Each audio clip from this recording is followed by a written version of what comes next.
Hey, what's up, everybody? It's your boy, Darrell Owens, and this is another edition of One on One here on the Legacy Maker Sports Network, and of course, airing on the amazing Bowie Television. We got a good show for you today. We're at the end of the regular season. We got our final power rankings of the regular season. We got to talk the NFL playoffs coming up this weekend. It's kind of a lot going on, but we're going to get into all of that here on episode 156 of One on One Wild Card Weekend Edition. This is going to be a fun one. Let's get the party started. One.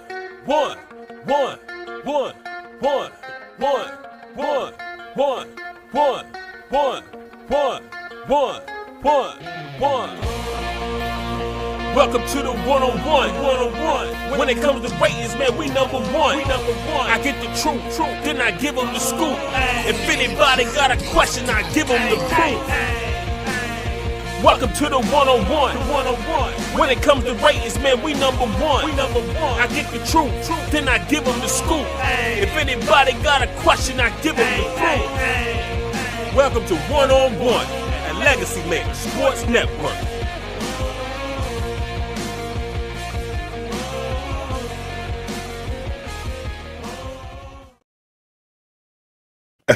What's up, everybody? We're here for another episode of One on One here on the Legacy Maker Sports Network, and of course, airing on the amazing Bowie Television.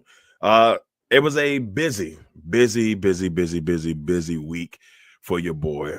And this has been a fun NFL season, probably the funnest NFL season that I've ever had to cover as a member of the media. It has been a fun one. The Commanders made the playoffs, so that means your boy's heading down to Tampa this week for the wild card game. Just a great year. So first ever playoff game that I get to cover as a member of the media. So NFL game, I'm excited. It's going to be fun. Sunday Night Football in Tampa should be a doozy. Now, with that being said, your boy also went viral again for the second time this season. Now, the first time your boy went viral, can't speak, y'all. First time your boy went viral. The first time your boy went viral, I get the word out eventually, was when we saw Terry McLaurin make that amazing catch during the Cincinnati game on Monday Night Football. Look, like I told y'all then, wasn't trying to go viral. I was just amazed by a great play. All right, and everybody, yeah. But round two, that was week 3 of the season. Now we fast forward to week 18. This time around, your boy tried to have a heart, tried to save a Dallas Cowboy cheerleader that was in the line of a loose, a very determined kickoff that did not go the way Brandon Aubrey wanted it to go. And I just happened to be in the area, and I tried to save this young lady or young ladies because there was 2 in the area. It just didn't go in your favor. So for those who haven't seen it, it's about 21 seconds. It's all from NFL Network and Fox. So yeah, we'll go ahead and take a peek at it. That's right. That accounts for the 15-yard penalty. Ouch. Cameraman tried to deflect it. Hopefully all right, pal. Okay, we saw KP in the shot there too, trying to maneuver. At least she's smiling. Ouch, those K-balls are no joke. I told you. You were telling me about the K-balls at the... You heard him. The cameraman tried to deflect it. I did. And as you can tell, your boy's not athletic anymore. Those days are long behind him. So yeah, that was my that was my weekend. I've been getting phone calls and everything since the moment it happened during the game, and my phone has been on fire all week. So and it probably won't go away until after this playoff game. So you got to get to the playoff game and then don't go viral for these type of reasons when we hit once we hit the playoff game. So we'll see how it goes. But one last time, I'll show it to you one last time, and then we head on to the rest of the show. That accounts for the 15-yard penalty. You saw your boy? Tried to deflect it. I had a shot at it. Okay, we saw KP in the shot. I tried. There too, trying to maneuver. At least she's smiling. Ouch, those K-balls are no joke. I told you. You were telling me about the K-balls at the... I tried. I tried to save her. The ball, your boy went up, hand reflection, all that fun stuff, but it didn't happen. maybe one day I'll redeem myself. But let's go ahead and get into the power rankings. Let's get into our first one, our final power ranking of the regular season for all 32 teams. And then from now on, we'll do power rankings heading into the playoffs and so on and so on. And so this will definitely be fun. But let's go ahead and get to the bottom and get this party started. All right, at the bottom, very, very bottom, we got the New York Football Giants. Oh boy. For me, this could be Tennessee because Tennessee does have the first pick of the draft. They're 31 on the power ranking. You could make a case for the Browns or any of these teams pretty much from, in my opinion, that you see from 27 to 32 could have had a legit claim to the spot. I thought the Giants showed moments early in the season, just wasn't meant to be. But I had to put them at the very bottom to end the season because of just the way the franchise was ran. You cannot run a franchise that way and expect the franchise to truly prosper the way it was ran. And I think Hard Knocks really gave this Giants team a bad rap, and it really put them in a really bad position. I don't think they realized that this was going to end up being the case, but unfortunately for them, that's what ended up happening. And the Giants, to me, just unfortunately are the bottom of the team, even despite Tennessee having the first pick. And also Tennessee, just another team that's just still trying to figure out. But for me, when you're the Giants, an organization that has won multiple Super Bowls, that has done a lot of great things, it's hard for me to just look past all of that. So with that being said, we got the Giants at 32. At 31, we got the Tennessee Titans. Now, Tennessee is just, they don't know what they're doing at quarterback. They fired their GM, Ron Carthon. I wasn't a big fan of that personally, but like I said, I don't know the insides of that situation. You'd have to hit up Mike Patton, who covers the Titans closely, our man Cortland Sutton, that Cortland would have that, Griffin, my fault, because Sutton, I'm thinking about Denver Broncos receiver, but our man Cortland Griffin, who's definitely got a great insight on the Titans. You would have to reach out to them and kind of get a real insight of what was going on down there.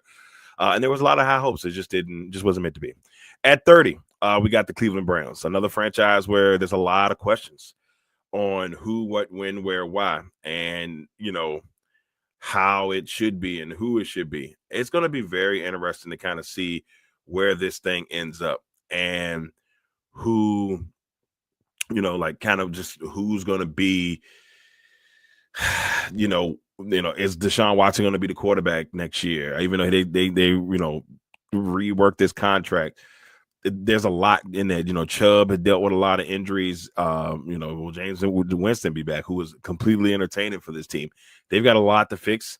So we'll see what Cleveland does. They're at 30. At 29, the New England Patriots. New England fired their head coach, Gerard Mayo, after one season. And personally, another situation where I feel like the guy only had 1 year to try to get it right. And I think also if they felt like he wasn't the guy from the get-go, you shouldn't have never hired him. No matter how much loyalty you had to Bill Belichick, you should have never hired him if you didn't think he was going to be the guy for this team. Enough said on that. At 28, the Raiders. The Raiders also fired their coach, Antonio Pierce. And, for me, not a complete fan of seeing Pierce, get the axe here, because I felt like, he really didn't have the pieces to help him succeed under the circumstances that he was in. So I just, me personally, I don't like how some of these NFL teams give a short leash to certain styles of coaches. I'm gonna just leave it at that. Yeah, if y'all can read between the lines, you can read between the lines. I just don't like that, and I feel like some of these coaches don't get the love and support that they deserve. For at least a couple of years to try to get it together. Now, you 1 or 2 years and it doesn't work out, by all means, you get rid of them.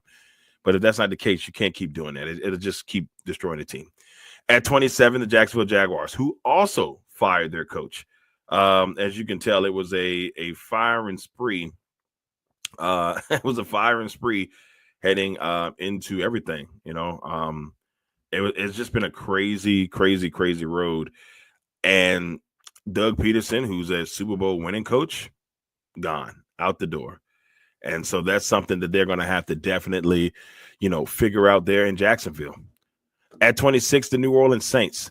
Saints 5-12, fought hard at the end of the season in their last matchup, but that's another team where we don't know what direction they're going to go in. A lot of people saying Aaron Glenn, the defensive coordinator for the Detroit Lions, could be the next head coach there. He's the lead candidate.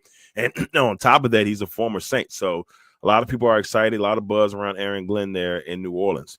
At 25, the Chicago Bears got to win against the Packers for the first time since 2018. So the Packers back into the playoffs with 2 straight losses, 2 division losses at that. The Bears finally break their losing streak after losing 10 straight games. They finally get a win against the Packers, so they break 2 streaks in the process. At 24, the Carolina Panthers. Carolina finished exactly where I had them finishing at. I said they would finish 5-12. They did that. They played better. They weren't great, but they played better throughout the season. The beginning part was rough, but they finished off well. So shout out to Bryce Young and the crew. Hopefully they get that thing together. At 23, the New York Jets. This team will be in turmoil in the offseason, trying to figure out what's next for them. That'll be something to see in New York. Will Aaron Rodgers retire? Who's going to be the next head coach? Will it be Rex Ryan? We heard all types of stuff. They still are looking for a GM. So very interesting times for the Jets. Still looking to make their first playoff since 2010. At 22, disappointing team this season, the San Francisco 49ers. Now, San Francisco is this low as they had the season they had, in my opinion, because of injuries. I mean, they were just never healthy throughout the year, not fully healthy. So that's something that they're going to try to have to address in the offseason and see what's next for San Francisco, because not by any means, I don't think this team is out of it. They'll be back strong next season. At 21, the Dallas Cowboys, they finished 7-10, lost to the Commanders. I happen to be there. If you don't remember, I'll show you some of the picks from the game. First of all, here's your boy out here looking too tough for school. Shout out to my man, Brandon Waters, who took this picture of me after the national anthem, sweating like I stole something. And just here's some of the shots that I took for Bowie Television. The Dallas Cowboys cheerleaders looking as cool as the other side of the pillow. So it was definitely a good time in Dallas. And thank God I got out of there because the snow was in full effect. And we really didn't know if we were going to get out of there cleanly. All right. So here it is. The power rankings, the bottom. We got the Giants, the Titans, the Browns, the Patriots, Raiders, Jaguars, Saints, Bears, Panthers, Jets, 49ers, and the Dallas Cowboys. So there it is, the bottom. And now, ladies and gentlemen, we get ready for the outside looking in. So outside looking in, got a little handsy on there. Got that top 10 real too fast. So here is the outside looking in. All right, so outside looking in. At 20, we got the Indianapolis Colts. They finished their season 8-9. A lot of things still trying to figure out Indianapolis. A lot of things just didn't go their way they wanted this season. I mean, they still finished with almost a 500 record, but there's a lot going on there. Anthony Richardson is, will his development continue to grow? It just didn't seem like we don't know what their path is, and they seem kind of stagnant right now, but we got them at 20. At 19, the Miami Dolphins. Their biggest problem right now, one, keep Tua healthy. 2, Tyreek Hill doesn't want to be there anymore. That's another big problem. We talking about a guy who's the NFL, probably, he was an MVP candidate last year. Was right there with him. And then this year he has gotten the ball pretty much, his numbers dropped dramatically from what they were last year. So he's upset. He wants to change the scenery, so we'll see what happens there. At 18, the Cardinals, 8-9. This one was surprising me. I didn't see the Cardinals finishing this strong this season, but I think they fought hard. They had the division lead at one point. They just couldn't finish it. So there's a lot to kind of work with there in Arizona. So I think they're on the right path, but we'll see. At 17, the Atlanta Falcons. They may have moved to Penix too late. And I think that's all I'm really going to say about it. They did lose the last 2 games, but they played better football these last 2 weeks and the last couple of weeks, and they really probably should have done it probably 4 or 5 weeks ago, and we could be talking a different tune here, but they just missed the playoffs. At 16, the Cincinnati Bengals. Cincinnati won the last 5 games, had a chance to get in, but the beginning part of the season end up hurting them because they were not able to sneak in because too many scenarios worked against them. So, now they're crying, oh, the Chiefs didn't want us in the playoffs, so they botched the last game of the season. But it's not, look, people have been doing this since I was a kid. So I don't see it as a botch. They're resting their players right before the playoffs to be healthy. People try to compare it to the NBA, not the same. NBA players are doing this way more on a more frequent rate. So I'm not going to sit here and give that some, too much breathing room. But no, the Bengals, you win early in the season, you don't have that problem. At 15, the Seahawks, 10-7. For the first time in NFL history, we have 15 teams win 10 games or more. So that's pretty cool. But the Seahawks were one of those outside looking in teams when it came to the playoffs. They barely missed it. Barely missed it. So they're going to be interested in the offseason to kind of see where they go from there. They fired their offensive coordinator, so there'll be some changes there in Seattle. At 14, the Pittsburgh Steelers. Pittsburgh have lost the last 4 games, and they're going into the playoffs with the worst momentum possible. Now, when I give you my power rankings heading into the playoffs, it might be a little different from what we're seeing here, but this is just based off of where they finished this regular season, and it has not been good. They were 10-3, they were rolling, they had the division lead, and it just fell apart. So Pittsburgh's at 14. At 13, the Houston Texans. This is another team that I don't know. I really don't know what this looks like. And I know that sounds crazy, but I don't know if the team that I thought they were going to be. I thought they would be like 13-4. I thought they'd be cruising. They took a step back this year. They're still going to make the playoffs, but they won a division that has the probably the worst division in football. So. Yeah, that's kind of where that is. And we'll see if they can, change the tone as we head into the playoffs. At 12, we got the Rams. The Rams lost their last game to Seattle, but I felt like, they were resting, Stafford and all that fun stuff. This Rams team is a team I picked to go to the Super Bowl. Couldn't they still prove me wrong or right, I guess you could say? Maybe. But at least they made the playoffs, so I don't look like I was kind of crazy for picking them to go to the Super Bowl. So who knows? But I trust Matt Stafford and I trust Sean McVay, and you just never know. That matchup against Minnesota is going to be a doozy on Monday night. At 11, the Denver Broncos. Yes, the Broncos who've made the playoffs with a rookie quarterback and a pretty young team. A lot of, I guess you can say some inexperience in different places, but they're in there and they fought hard, and Sean Payton has coached his team well, and they're in the playoffs. They're the 7th seed. Things are looking good, but they're 11th in our final power ranking of the regular season. So here it is, the last outside looking in for the 2024-25 season. We got the Colts, Dolphins, Cardinals, Falcons, Bengals, Seahawks, Steelers, Texans, Rams, and the Denver Broncos. All right, there it is. Now we head into the top 10. Let's go.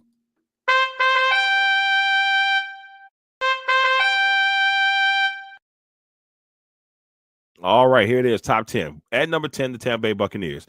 Tampa Bay's been cruising these last couple of weeks. They did what they needed to do. They almost fell in that last game, but they make the playoffs. They'll be hosting the Washington Commanders on Sunday night, the 3 seed versus the 6 seed. Tampa Bay beat Washington earlier in the season in game 1, so we'll see if this full circle moment will be well for the Commanders. I'm excited to do my first ever playoff game. It's going to be a night one. We're going to have fun times there in Tampa. So Tampa Bay's at 10. At 9, the Green Bay Packers, another team that's semi-backing into the playoffs. 2 straight losses in the division. Don't like it. They got a tough matchup against Philly. That should be fun. But the Packers are at 9, and I'm still not 100% confident that they can make any type of run, but we'll see. The Chargers make the playoffs, 11-6. They'll be taking on the Texans. They finished the season with a win over the Raiders, so congratulations to them for making the postseason. At 7, of course, the Commanders with their win over Dallas, a last-minute Terry McLaurin win from Mariota to McLaurin. It was a great game, good energy at Dallas Stadium. I had AT&T Stadium. I had a really good time down in Dallas. At 6, the Baltimore Ravens. The Ravens did what they needed to do. They beat Cleveland. They won the division. They will host the Steelers for round 3 this weekend. That'll be fun. And so a heated rivalry in the playoffs. Yeah, it should be good. At number 5, the Vikings. They lost to the Lions in that NFC North championship game. The Lions dominated, winning 31-9. It just seemed like Minnesota couldn't get anything going. A lot of people see Minnesota as frauds. I don't want to completely do them like that, but in the past, when they've had records like this, they've proven that. So we'll see. They got the Rams. At number 4, the Buffalo Bills. They'll be taking on the Broncos in Buffalo. And so that should be fun on Sunday. See what they got going on there. They're at number 4. At number 3, the Philadelphia Eagles. Like I said, they'll be taking on the Packers. Will Jalen Hurts play? That'll be something to look out for as we go into the weekend. At number 2, the Kansas City Chiefs. They can easily be number 1, but that loss in the last week and the Lions kind of going on the streak made my decision to make the Lions the number 1 team for the last time here in the power rankings in the regular season, and the Chiefs at number 2. So there it is. Here is the top 10. We got the Bucks, the Packers, the Chargers, the Commanders, Ravens, Vikings, Bills, Eagles, Chiefs, and number 1 for the last week of the regular season, the Detroit Lions. Well, there it is. Our final power ranking here in the regular season. Like I said, things change up here in the postseason. It'll be a little bit different. So that should be fun. But let's go ahead and wrap up this episode with the finale.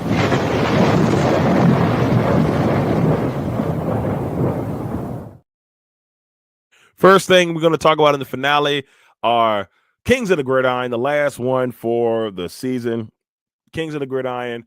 On the offensive side, Bo Nix helping lead his team into the playoffs, 26 for 29, 321 yards, 4 touchdowns, no picks, 152.4 QBR rating, and a 38-0 win over Kansas City. Just a great performance by Bo Nix. And if I'm Buffalo, be careful. That's all I'm going to say.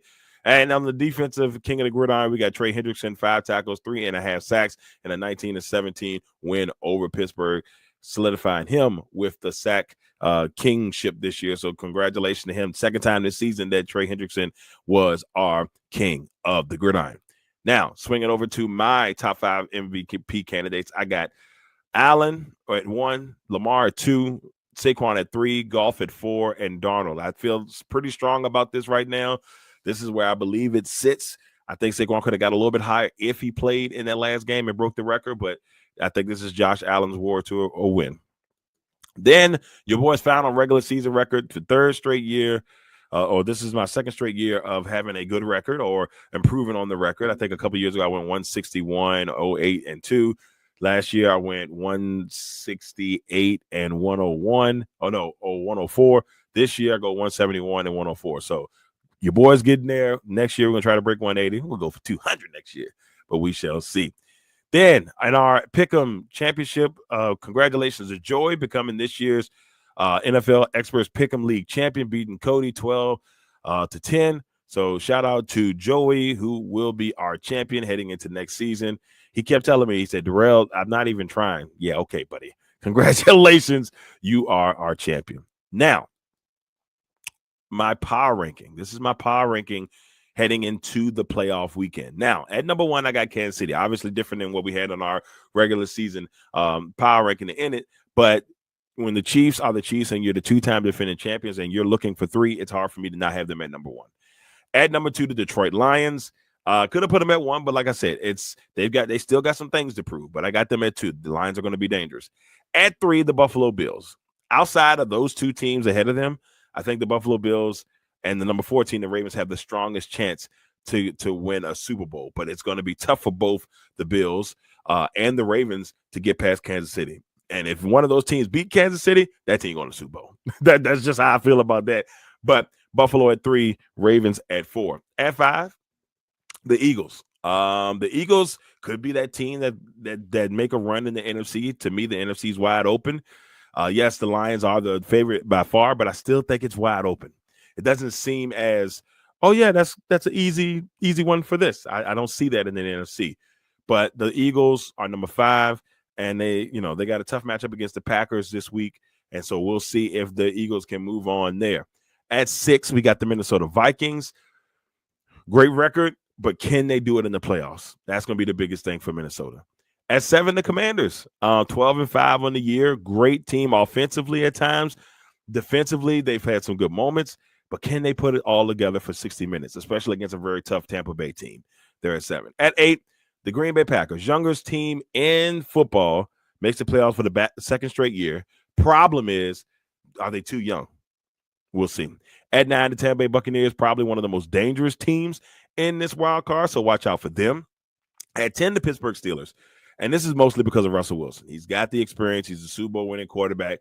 And if they figure it out, I think they could, they have a shot to beat the Ravens. If anybody can beat the Ravens, the Steelers are one of those teams that know them too well that could win. The Texans, we got them at 11. I just need to see them figure it out. If they can, spark some of the magic from last year. At 12, I got the Chargers. Not really expecting anything from the Chargers, but they could win that game against the Texans. So watch out for that. We got the Rams at 13. They got Matt Stafford, so I'll never put anything past him. And last but not least, I got the Broncos. But like I say, it's just because of the experience that they have on the team compared to other teams. So with that being said, let's go to our matchups for the weekend. Matchups for the weekend, you'll see the Bills take on the Broncos on Sunday at 1 p.m. on CBS. You'll see the Ravens take on the Steelers on Saturday night on Amazon Prime. The game right before then, you'll see the number 4 seed Texans take on the Chargers on CBS. Then we swing to the NFC side. You got the Packers taking on the Eagles Sunday at 4:30 p.m. You got the game that I'm going to be at, and cold outside, 56 degrees. You got Tampa Bay versus the Commanders on the Sunday night game on NBC. And for our Monday night football game in the playoffs this year, we've got the Rams and the Vikings, 8 p.m. on ABC/ESPN. All right, here are my winners for the weekend. And I hope I'm wrong about that Eagles one, but here's my winners for the weekend. Hoping to go 5-1 this weekend. I got the Ravens, the Chargers, the Bills, the Vikings, the Eagles, and the Tampa Bay Buccaneers. I'm also hoping actually I'm 4-2, but we'll see how that goes. That Tampa Bay Commanders game could go anyway. All right, everybody, that's it. That is it for this latest episode of 101 here on the Legacy Maker Sports Network, and of course airing on the amazing Bowie Television. I'd like to thank you all for tuning in for another great episode, or at least another fun episode for me. I hope it was great for you. And I really can't wait to see what happens in the playoffs this weekend. I'll be hitting the road early on Sunday to go to Tampa and see if the Commanders can pull it off, see if they can get the dub in Tampa Bay and move on to that next round. But we will see. They're very confident. It's going to be a fun playoffs, and I'm just sad that NFL is almost over and we got to wait another 6 months. I'm a little sad about that. But all right, everybody, thank you all for tuning in to episode 156 of 101. We'll be back next Thursday for episode 157 of 101 and get you ready for the divisional playoff. Until next time. Oh, one more time. And I got to say this. Your boy gave his best effort, and I want y'all to watch carefully, and you see how I glad trying to catch this football. Y'all gotta understand, man. I did the best I could. One last time before we get out of here. That accounts for the 15-yard. Look at your boy. Look, I almost had it. Look at your boy. Cameraman tried to deflect it. Hopefully, all right, pal. Cameraman tried to KP in the shot there too, trying to maneuver. At least she's smiling. One.